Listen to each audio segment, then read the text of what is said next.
여러분 안녕하세요. 지난 시간에 이제 우리가 좀 약간 교과서 수업 내용 순서가 이제 뒤바뀌었는데 죄송합니다.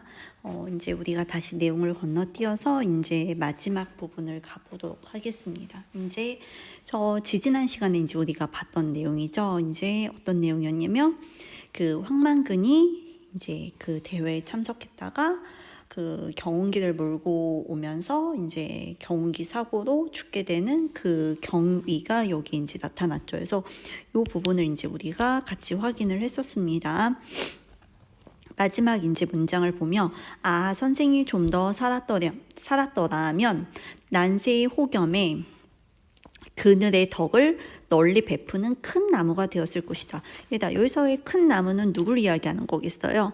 황만근의 덕을 이야기를 하는 거겠죠. 그래서 이렇게 되었을 것이다 라고 이야기를 하고, 그다음 보면 어느 누구도 알아주지 아니하고 감탄하지 않는 삶이었지만 선생은 깊고 극한 경지를 이루었다. 보라, 남의 비웃음을 받으며 살면서도 필요하지 아니하고 홀로 할 바를 이루어 초지를 일관하니, 이제 초지 처음 품은 뜻이죠. 이 어찌 하늘이 낸 사람이라 아니할 수 있겠는가? 아니할 수 있겠는가? 결국 하늘이 낸 사람이라는 거죠. 이 어찌 하늘이 내고 땅이 일으켜 세운 사람이 아니랴 하면서 황만근을 어떻게 평가하고 있어요? 굉장히 높이 평가하고 있습니다. 단기 4330년 5월 20날 1997년이죠.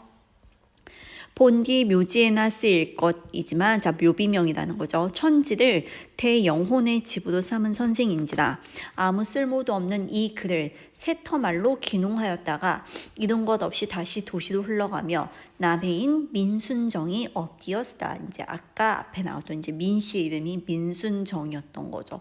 그래서 이제 이렇게 소설의 이제 내용이 마무리가 되었는데, 일단 이거와 관련해서 우리가 이제 좀 주요하게 볼 내용이 바로 요겁니다.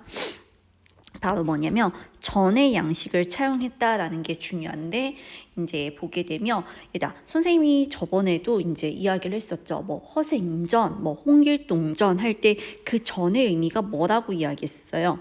인물을 언제부터, 출생부터 사망까지 이야기할 때 일반적으로 전을 쓴다라고 이야기했죠. 그래서 우리는 이런 구성을 뭐 일대기적 구성이라고 이야기를 한다라고 했었습니다. 그래서 이러한 인물의 생애를 일대기적으로 기술하는 내용을 이 황만근 전이 이제 황만근은 이렇게 말했다라는 거에서 이제 차용을 한 거죠. 그래서 앞부분에 이제 황만근의 생애를 기록하는 부분에서 이제 전의 양식을 차용을 했는데, 기본적인 이제 좀 약간의 룰이라는 게 뭐냐면 전의 대상이 되는, 즉 이제 뭐 허생전 뭐 이렇게 이제 전의 대상이 되는 인물은 대체로 부정적인 인물이 아니라 이제 긍정적인 인물이 되어야 된다라는 거죠. 즉 모범이 되는 인물. 왜냐하면 이제 전의 기본적인 목적이 한 인물의 일대기를 이야기한다라는 거는 그 속에서 뭔가 이제 배울 만한 가치가 있기 때문이죠. 그래서 즉 교훈을 주기 위한 거기 때문에 모범이 되는 인물을 이제 이야기를 해야 되고, 그 다음에 이제 우리가 마지막에 본 묘비명 같은 경우에 보게 되면 황만근의 생애에 대해서 이제 총정림이 평가를 내리는 거죠. 그래서 이제 이 내용을 정리를 해보면, 자, 전의 양식을 차용해서 인물에 대한 행적을 이야기를 하고 그 다음에 그에 따른 평가가 이루어진다라고 이렇게 볼 수 있습니다. 그래서 황만근의 인물에 대한 이야기, 그 다음에 이제 그 밖에 이제 뭐 묘비명이라든가 이런 데 나오는 황만근에 대한 평가, 이렇게 이제 내용이 덧붙는 걸로 볼 수 있겠죠. 그래서 결국에는 이거는 전의 양식을 차용한 것으로 볼 수 있다. 이렇게 이제 정리를 할 수 있습니다. 갈래는 이제 보게 되면 뭐 단편 농촌 소설이고, 이제 성격은 보게 되면 이제 풍자적이고, 이제 풍자라는 거는 뭔가 이제 힘든 현실에 대해서 이제 웃음을 유발하는 표현이 이제 나오지만 그 속에 이제 비판적인 요소도 담겨 있다라는 거죠. 그다음에 향토적이고 황만근의 죽음으로 마무리가 되고 있기 때문에 비극적, 이렇게 볼 수 있습니다. 그다음에 이제 보게 되면 배경은 1990년대 말 농촌 마을이라고 볼 수 있고, 주제는 뭐예요? 황만근에 대한 이제 어떤 예찬이죠. 그래서 덕성 내지는 이타적인 삶에 대한 예찬으로 볼 수 있고, 그와 더불어 이제 당대 농촌 현실에 대해서도 굉장히 이제 신랄하게 묘사가 되고 있죠. 어떤 농촌 현실이에요? 부채로 이제 굉장히 먹고 살기가 힘든 상황이라는 거 알 수 있었죠. 그래서 특징을 보게 되면 자 이제 황만근이라는 바보형 인물을 통해서 당대의 이기적인 세태를 비판하는 것이고, 그다음에 묘비명의 형식을 덧붙여서 황만근의 삶을 평가하는 것, 그다음에 사투리를 사용했다라는 게 이제 하나의 또 표현상의 특징이 되겠죠. 그다음에 인물의 우스꽝스러운 언행 이런 거는 보면 이제 보게 되면 황만근의 이야기에서도 볼 수 있고, 중간중간에 이제 뭐가 있었어요? 언어 유희도 있었죠. 그래서 그런 걸 통해서 우리는 이제 해학성을 볼 수 있다. 이렇게 볼 수 있습니다. 그다음에 이제 우리가 학습 활동을 가보게 되면 자, 각 인물에 해당하는 특성을 찾아서 연결해 보자라고 이야기했는데, 자, 황만근의 어머니는 어때요? 아들의 봉양을 받는다. 황만근의 아들 뭐예요? 만취한 황만근을 집에 데려오는 일. 그래서 이 집에 데려오는 과정을 이제 어릴 때 중학생이 될 때에서 이제 점층적으로 표현한 부분 봤었습니다. 황영석 어때요? 황만근과 달리 이기적인 인물이었죠. 그래서 분유를 벗어 먼저 자기 밭에 뿌리는 그런 모습 확인할 수 있었고, 동네 이장 뭐예요? 황만근의 실종을 굉장히 하찮게 여기죠. 그리고 황만근이 이제 농민 걸기대회에 참여하도록 이제 따로 불러서 이제 독려를 한 그 부분까지 이제 확인할 수 있었습니다. 그다음에 이제 민씨 같은 경우는 뭐예요? 사람들을 이제 불러 모아 황만근의 소재를 수소문한다 이렇게 볼 수 있겠죠. 자, 황만근이 없어졌을 때 주변 인물들이 추측한 실종 원인. 자, 2장 뭐예요? 술을 마시느라 귀가하지 않았을 것이다. 자, 민씨는 뭐예요? 엿드는 이야기가 있었죠. 누구와 누구? 2장과 황만근의 이야기를 몰래 엿드는 게 있었죠. 둘이 이제 2장이 황만근을 따로 불러서 이야기하는 부분이 있었죠. 그래서 꼭 참석하라고 이제 충동질을 했기 때문에 이제 그걸로 인해 참석하다가 실종이 되었을 것이다. 그다음에 이제 어머니 같은 경우는 본인이 이제 고등어를 이제 먹고 싶다라고 해서 이제 그걸 사오느라 실종됐을 것이고, 황만근의 아들은 뭐예요? 본인의 이제 외투를 입고 황만근이 나오는 걸 보고 아버지한테 이제 목욕을 가라라고 이야기했죠. 그래서 그것 때문에 온천을 가면서 이제 돌아오지 못했을 것이다 이렇게 볼 수 있다라는 겁니다. 자, 그 다음 이제 페이지 가보게 되면 자, 이 작품의 배경이 되는 농촌의 현실, 당대 농촌의 현실 굉장히 먹고 살기 힘들었죠. 뭐예요? 마을 전체가 파산을 하는, 이거는 연대 보증의 이야기가 나왔었죠. 교과서에 보면. 그래서 이게 연대 보증 문제로 이제 결국에는 한 집이 도산을 하는 게 아니라 보증을 선 집까지 같이 이제 도산을 할 정도로 굉장히 부채 문제가 심각했다.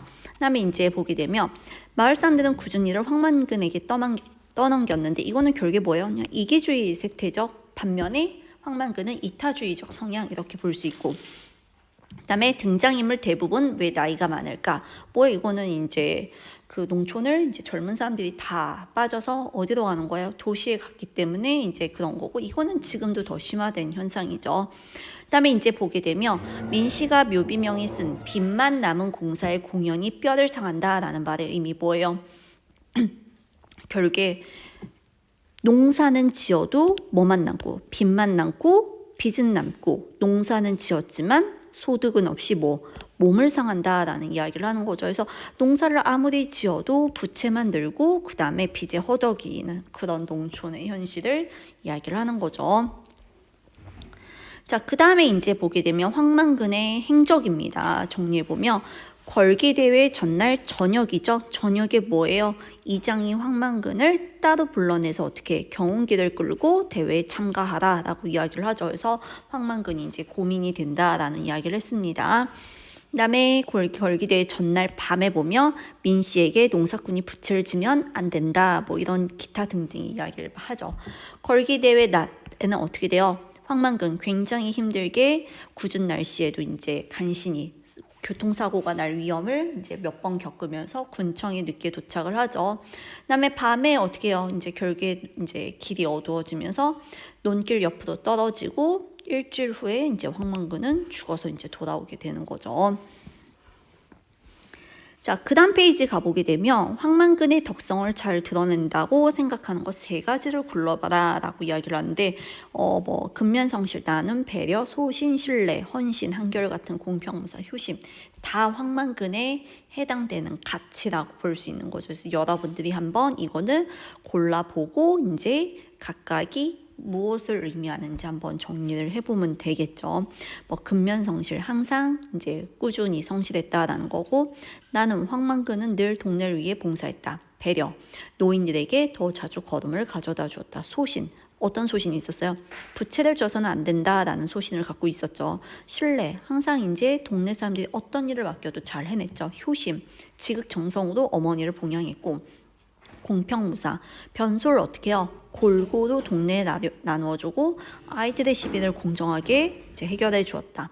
한결같다라는 거, 헌신 이제 확인해 볼 수 있습니다. 자, 그 다음에 이제 내용을 정리해 보면, 자, 농가 부채에 관해 황만근의 소신 뭐였어요? 빚을 지면 안 된다라고 이야기했죠. 기계화 영농, 집집마다 필요 이상으로 기계를 마련한다. 그래서 이제 그 앞부분의 내용을 보게 되면 그 기계가 1년 내내 쓰이는 게 아니라 딱 그 시즌에만 어떤 뭐 이제 벼를 재배할 때 쓰이는 기계, 그때만 쓰이는데 그거를 그냥 마을 사람들끼리 이제 품앗이도 돌려서 쓰면 되는데 그러지 않고 집집마다 갖추면서 어떻게 해요? 이제 빚을 지게 되는 그거에 대해서 굉장히 비판적인 입장이었죠. 그다음에 정부가 자금을 대여해주는 정책 뭐예요? 빚에 의존하게 만든다라는 이야기죠. 농약과 비료 사유 어때요? 해롭다라는 이야기를 했습니다. 그래서 보게 되면 이제 정직한 농사꾼의 전형이라고 이야기를 할 수 있죠. 자, 그 다음 보면 이 작품은 어떠한 사회문화적인 가치를 담고 있는지 말해보자. 뭐예요? 이타적인 삶의 가치, 뭐 성실한 노력, 뭐 이제 이런 걸 이야기하는 걸로 볼 수 있겠죠. 됐습니까? 그래서 오늘의 내용은 이제 간략하게 마무리가 되었는데 이걸로 이제 황만근은 이렇게 말했다라는 내용은 마무리를 짓도록 하겠습니다. 자, 수고 많았습니다.